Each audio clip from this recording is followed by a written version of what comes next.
Gas plays in Warzone are an incredibly hard thing to achieve, and with the integration of Black Ops 6 last year, they've become much harder to do. In this video, I'm going to show you how to perform better gas plays by surviving in the gas for longer and even win matches without getting a kill. Now, if you've played Warzone even once before, you'll know how this works. With Battle Royale and Resurgence, the gas slowly closes in on a certain part of the map, forcing tighter gunfights and generally tenser situations that can lead to super fun endgames. Whether you simply want to rotate the circle or win by surviving in the gas, I'm going to show you how you can do that. Now, you can do this on Verdansk whilst playing Battle Royale, or you can do this in Resurgence on Rebirth Island. It doesn't really matter in the sense that it is possible on both, although Resurgence on Rebirth Island is a lot easier in comparison. The first thing you'll need is a stim, and you can get stims by killing other players, bots, and in some cases, even getting them out of loot crates, but the best way to get them is to pick your loadout with them already equipped. They'll heal you to 100% health in the safe zone or when timed properly in the gas. The thing is though, whilst you're in the gas, there's something called gas tick, and what this does is apply a certain amount of damage every so often to you the longer you stay in the gas. If you go into the safe zone for at least 1 second, you'll reset this gas tick to the default lowest amount, and then the longer you stay in the gas, it'll start to increment again. You'll start off being dealt 10 HP per second, which increments gradually until you hit the 2-minute mark, at which point you'll hit the wall of maximum damage from the gas and you'll die instantly, and there's not really anything you can do about it other than going back into the safe zone. Now, what people don't realise here is that everything is, or at least seems to be, affected by your own personal gas tick. So let's say that you've been in the gas for around about 30 seconds. You'll start being dealt a slightly elevated level of gas damage at that point. Now, if you put a gas mask on, the gas mask will start to take the same level of gas tick damage that you would be taking without the gas mask on. Again, the only way to reset this is to go back into the safe zone. There's several things that can help make this process easier though, particularly on Rebirth Island. Now, I recently made a video explaining how to complete the Foresight Easter egg, which will give you several items worth holding on to. One of them being a durable gas mask, which to my knowledge is the only way to get a durable gas mask in the whole of Warzone right now. A durable gas mask will last for 20 seconds instead of the standard 10 seconds you get from using a normal gas mask, assuming that you don't have an elevated level of gas tick damage being applied to you. You'll also get the Foresight kill streak, which will tell you where all future circles will be, which is great if you want to plan ahead of time where you want to go. Lastly, you'll also get access to several perks and a utility box that gives you ammo and plates. Now, there's 2 perks that are worth picking up, which will help you massively when making gas plays. Looting Spree and Irradiated are ground loot perks only, and they cannot be equipped in your loadout. They spawn randomly out of loot crates and do very important things. Firstly, Irradiated will reduce the amount of damage you take in the gas and reduce the movement penalties that you face as well. Secondly, Looting Spree will increase the value of possible loot when you open loot crates, such as giving you gas masks or self-revives. Using these 2 perks makes a massive difference when trying to make a gas play. Now, you might be wondering, when and why would I make a gas play? Well, there's 2 scenarios where you might want to do this, and the first scenario is you simply want to rotate the safe zone to get into a better position. If you're prepared, then using the gas to your advantage is a great way to sneak up behind enemies or get into a better position to take on incoming teams. The second kind of gas play is where you essentially want to win the match without having to fight the remaining players on the map. Whilst this is a big risk to take, when it does pay off, it's very rewarding, and if I'm being honest, it's quite a fun challenge as well. So if you're wanting to simply rotate the safe zone, then the first thing you need to be aware of is how you're going to use the terrain so you spend as little time as possible in the gas. Remember, whilst being inside the gas is a great way to use the full map to your advantage, you don't really want to stay in there longer than you need to, so it's all about speed. That's why it's important to plan ahead so you don't get stuck climbing up boxes, ladders, or trying to get through windows and doors. The more time you spend moving forward, the better. Having said all that, if you're wanting to go into the gas to try and win the game by outliving your opponents, then you'll need to have a bit of setup ahead of time. Now, Activision has made a change to Warzone where once the final circle closes, all buy stations will permanently close and there's no way to open them again.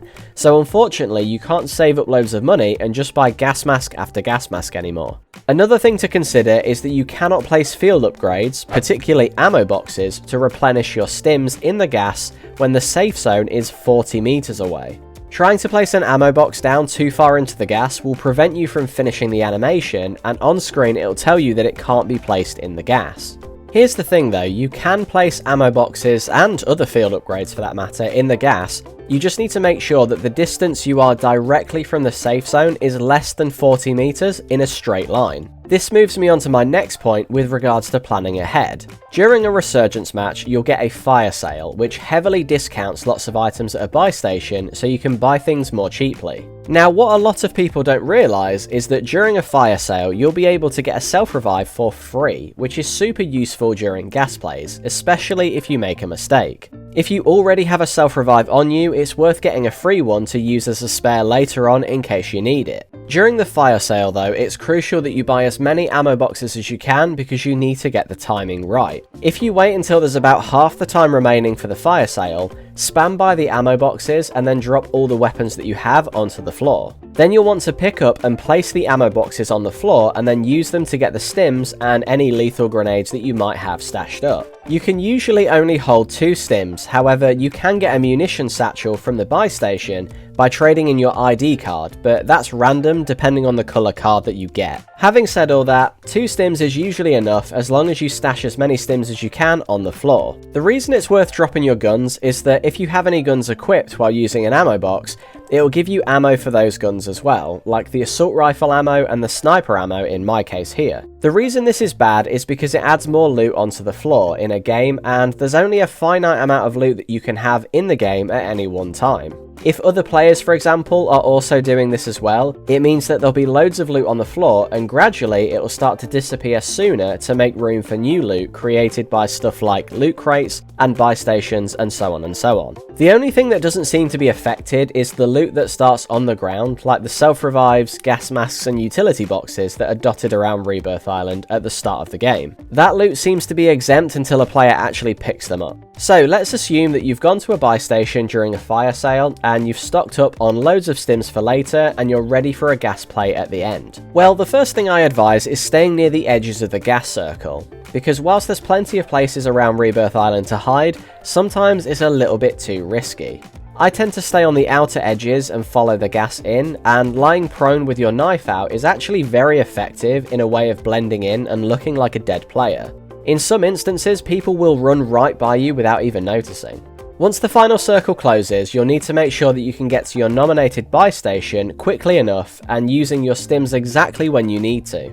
The best time to stim is when you have somewhere between 20 to 40 HP left and the grey health bar has a small white section where you're taking damage. Stimming just as you finish taking damage will heal you back to 100%. If you mistime this, you might only heal a fraction of health compared to normal, and in some cases you might not even heal yourself and just delay the next portion of gas damage that will be dealt to you.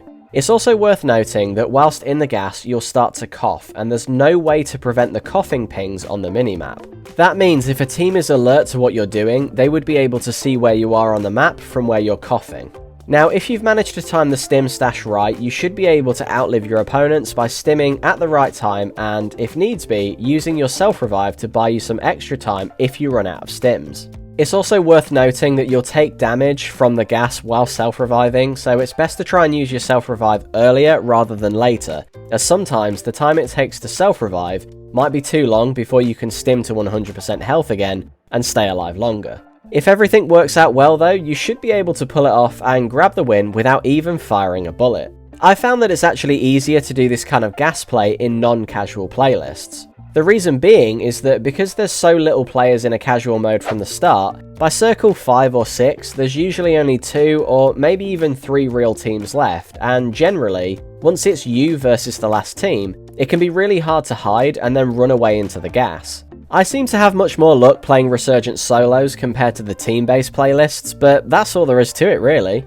As I've said before, it's certainly not easy by any means, but if you know what you're doing and you're prepared, it is doable and it's super fun to do as well. If you plan on doing this yourself, then check out my guide on Rebirth Island to get a heads up on all of the best places to go first so you can take advantage of all the secrets and the quirks on the map. I also just want to point out that this isn't the most in-depth guide to gas plays out there, but hopefully this will at least help you get started and get comfortable trying it out. With that said, thank you for watching this far into the video, and thank you to all of my channel members for your continued support of the channel. I really do appreciate it so much. With that said, please like the video if you found it helpful, and subscribe if you're new around here, and I'll catch you all in the next one. Goodbye!